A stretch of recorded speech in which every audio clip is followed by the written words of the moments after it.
Naoya Inoue, the monster and pound-for-pound elite, is returning for his next defense of his undisputed status against Murodjon Akhmadaliev. Is Inoue in trouble this time, or will he make MJ Akhmadaliev look as easy as many of his last opponents? Let's see if we can get an idea of the most likely outcomes of this fight.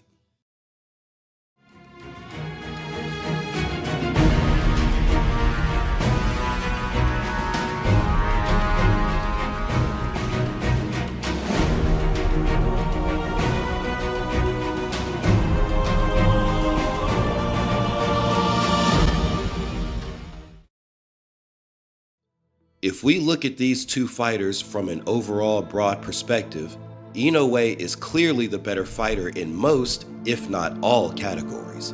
But as we all know, styles make fights, and we've seen massive upsets before. Some of those upsets were flukes that wouldn't happen again if they fought 100 more times. But in other cases, certain aspects of the underdog's game were underestimated, and therefore, so were his chances. So let's go down the list and see how Inoue and MJ stack up against each other. Perhaps the biggest aspect of MJ's game that many believe gives him a chance against Inoue is his punching power. MJ's punching power appears to be roughly equal to Inoue's power, though I still believe Inoue of his punches. However, there are two reasons why MJ's power is his best shot at beating Inoue. For one thing, Inoue has a strong tendency to get defensively complacent, especially when he believes he has the momentum against his opponent. But even Inoue's baseline fighting style at the beginning of his fights typically leaves him somewhat open, despite his defense being very solid when he wants it to be. Despite Inoue's ability to be a great outside boxer, Inoue loves a good scrap, and I don't think he can help himself sometimes, even when he knows better under certain circumstances. And as a result, Inoue sometimes tends to get hit clean by shots that someone with his defensive capabilities should have easily avoided. The other reason MJ's power is so important in this fight is that MJ appears to possibly have a stronger chin than Inoue. For one thing, MJ appears to have the size advantage due to having a bigger frame than Inoue while also being just half an inch taller. MJ also has a thick neck and strong build to go along with his size and frame. And while MJ's chin has not been tested to the same extent that Inoue's has due to the relative lack of strong competition in his career, we've never once seen MJ stunned or knocked down in his career, despite fighting some fairly high-level competition.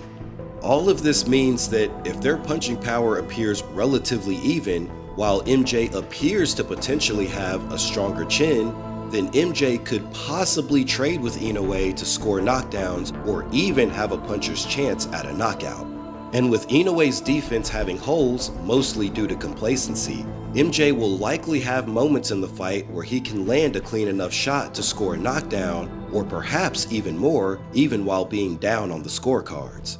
I don't believe MJ winning by knockout is the most likely outcome in this fight, but it is a viable possibility due to Inoue's occasional carelessness. That said, I do think a knockout is MJ's best shot at a victory here, though there is the very slim chance this fight could go similar to Ryan Garcia's victory over Devin Haney due to scoring multiple knockdowns without necessarily outboxing his opponent. Now, while MJ does have substantial power, in his last few fights, he's never been seen knocking someone out with just one or two big shots. Even in his third-round knockout against Ricardo Espinoza, MJ landed many big shots before the ref finally stopped the fight. So landing one or even two big shots against Inoue will most likely not be enough to stop him. And while Inoue has been dropped more than once, he tends not to get hit by the same shot again after getting knocked down. In fact, Inoue appears to bait his opponent into that same shot just to repeatedly dodge the same attack that knocked him down before. Still, we all know that sometimes it only takes one good shot to stop a good fighter. But what are the odds that MJ lands that perfect of a shot on Inoue when he hasn't been able to do it to his last few lesser opponents? The chances of that are probably not much higher than zero. And for this reason, among several others, I believe that Inoue is still the most likely victor in this fight. For one thing, MJ has been an extremely slow starter in his last few fights, sometimes going entire minutes without landing or even throwing anything significant. Inoue doesn't exactly hit the ground running either, but his volume in the early fight is still far higher than MJ's volume. As a result, Inoue will almost certainly win at least the first 3 rounds due to activity alone. Also, MJ's best power comes out when he has the momentum against his opponent, though if he never gains that momentum, he'll still come forward with pressure and aggression as a last resort when nothing else is working, similar to how he fought against Marlon Tapales, who MJ lost to in a split decision. Still, Inoue's not the kind of fighter that MJ will easily gain the momentum against. And as a result, MJ's best power will most likely be delayed even further, giving MJ fewer opportunities. And let's face it, MJ is not likely to win a significant number of rounds against Inoue. Inoue is simply a better boxer than MJ. Both fighters move well and effectively utilize the ring with good footwork.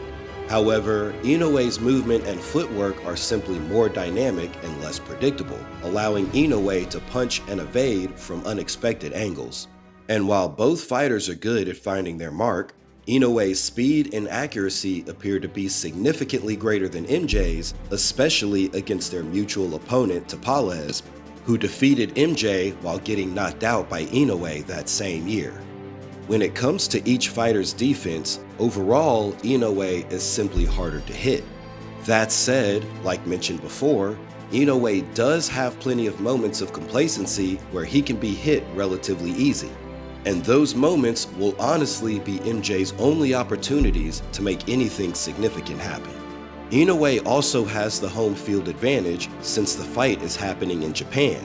Not only will the crowd be overwhelmingly on his side, but Inoue's not having to fight outside his time zone the way MJ will be. And when it comes to scoring fights, the judges tend to favor the A side, especially when the A side has the belts. And in this case, the A side is undisputed. After all, boxing is a business, and the bigger name who generates more money through his fights is almost always the A side. And Inoue is the A side to a ridiculous degree in this fight. So the judges probably won't give MJ the decision in a close fight. With Inoue having a substantial advantage in nearly every category, with only their power being roughly even, I don't see MJ having anything more than a viable puncher's chance at defeating Inoue. MJ is a solid fighter, but Inoue is just on another level of ability. As of right now, I predict that Inoue will win this fight. And while Inoue tends to win by knockout, having an impressive 90% knockout rate, MJ might just be sturdy enough to go the distance with Inoue. And while MJ might just be strong enough to take advantage of one of Inoue's notorious moments of complacency and either change the course of the fight or maybe even end it, I highly doubt he'll hit Inoue with enough big shots to finish him. Though I would not be surprised by Inoue getting knocked down again. So as of right now, I plan on betting on yet another Inoue victory. I know, not exactly a controversial take or a profitable bet, but while MJ does have a solid puncher's chance, I don't see him having a truly realistic chance at beating Inoue. So anyway, that's where I stand. There's very little chance Inoue loses this fight, though MJ certainly has what it takes to make this fight interesting and entertaining.